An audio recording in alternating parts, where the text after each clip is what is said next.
Have you ever noticed that after conflict, your entire body feels emotionally exhausted and like toxic feeling?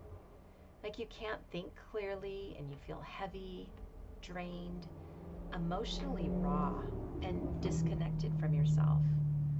And sometimes it lasts for hours or even days afterwards. From my experience, this can feel incredibly confusing because even after the conversation ends, your nervous system still feels deeply impacted, almost like an emotional hangover.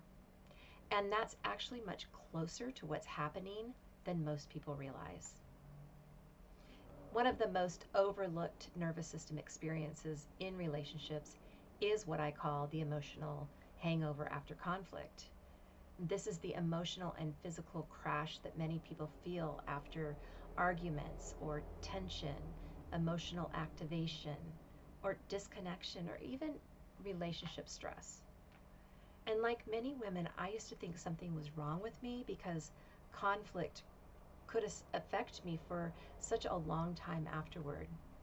Even after things were technically resolved, my body still felt heavy, exhausted, emotionally raw, disconnected, unable to fully settle. And after working with thoughtful women navigating these same patterns, I've discovered this experience is incredibly common in sensitive nervous systems because conflict is not only mental, it's physiological. And when the emotional threat is detected, the autonomic nervous system shifts into protection. So the stress hormones increase, the body braces, so muscles tighten, and the nervous system mobilizes for survival. So you've got all of the hormones and processes that happen when you're in fight, flight, freeze, or fawn. And even after the conflict ends, the body often does not immediately return to regulation, especially if emotional tension felt unsafe earlier in life. So, afterward, many people experience that emotional heaviness, that fatigue or brain fog, maybe even feeling shut down or anxious or sad, withdrawal, maybe overthinking, or just a lingering sense of emotional depletion. And this is not weakness, it's not being too emotional. It is a nervous system recovering from activation. And that's super important to know because that realization changed the way I understood myself completely. Because for years I judged myself harshly for needing so much time to emotionally recover after conflict.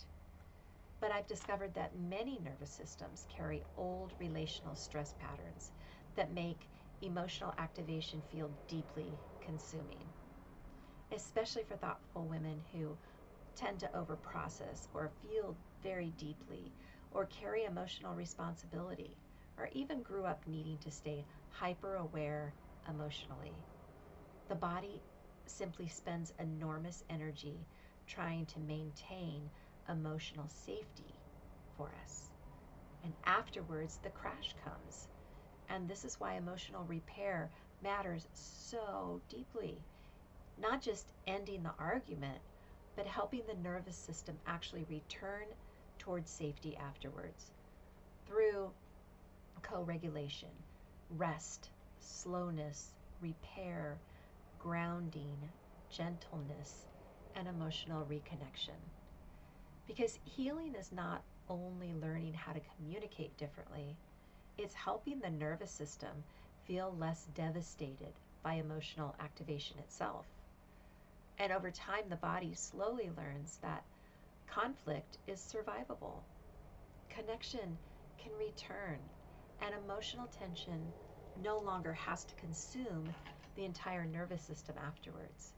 And that changes relationships completely.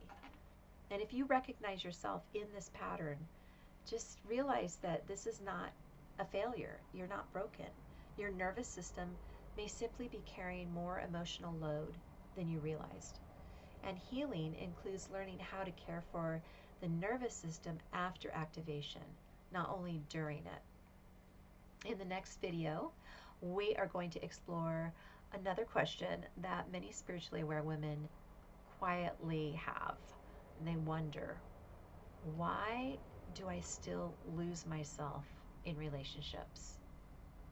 If you're interested in learning more about embodied repair and the nervous system healing in real relationships, you can subscribe to the channel.